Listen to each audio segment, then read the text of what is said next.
Good evening. 8th class some చూడండి. 2 సంఖ్యల మొత్తం 74.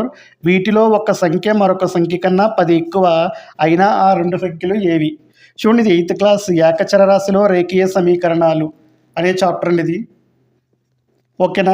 ఇది ఎగ్జాంపుల్ ప్రాబ్లంలా కూడా ఇవ్వలేదు, అప్లికేషన్ ఇచ్చాడండి. అంటే 2 సమీకరణాలను సాధించడం అనే అప్లికేషన్లో ఇచ్చాడండి. దీనికి నేను బెస్ట్ షార్ట్కట్ చెప్తాను మీకు. ఎందుకంటే ఈ షార్ట్కట్ నేర్చుకుంటే మనకి నెంబర్ ఆఫ్ మోడల్స్ మనం చేయొచ్చు. మీకు 2 సంఖ్యల మొత్తం ఇదిగోండి x+y 70 తీసుకున్నాను. ఎందుకంటే ఆ సంఖ్యలను xy అనుకుంటాం. చూడండి, వెరీ వెరీ ఇంపార్టెంట్. ఒక సంఖ్య మరొక సంఖ్య కంటే 10 ఎక్కువ అన్నాడంటే వాళ్ళిద్దరి మధ్య డిఫరెన్స్ వెరీ వెరీ ఇంపార్టెంట్. ఒక సంఖ్య మరొక సంఖ్య కంటే x ఎక్కువ x తక్కువ అనుకుంటే అది వాళ్ళిద్దరి మధ్య భేదం అండి.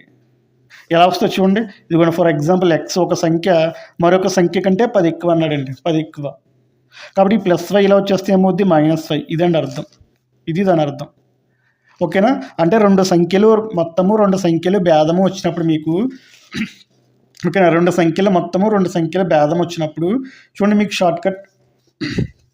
2 సంఖ్యల మొత్తము 2 సంఖ్యల భేదం వచ్చినప్పుడు మీకు షార్ట్కట్ చూడండి, పెద్ద సంఖ్య ఎప్పుడు కూడా x అనుకుంటామని మనం.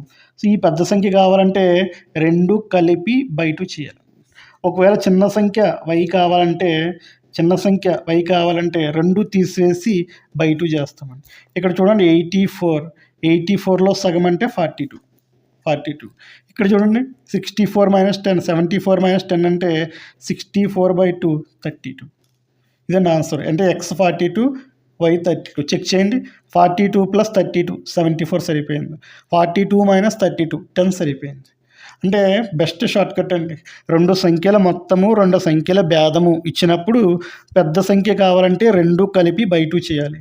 చిన్న సంఖ్య కావాలంటే 2 తీసివేసి బై 2 చేయాలి. Very very important. సో దీనికి సంబంధించి బెస్ట్ మోడల్స్ మనం చేస్తాము.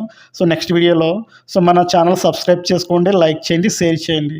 మీరు సబ్స్క్రైబ్ చేయగానే మీకు నేను ఎప్పుడు వీడియో చేసినా నోటిఫికేషన్ రూపంలో వస్తే గమనించగలరు. సో నెక్స్ట్ వీడియోలో కలుద్దాం. బాయ్.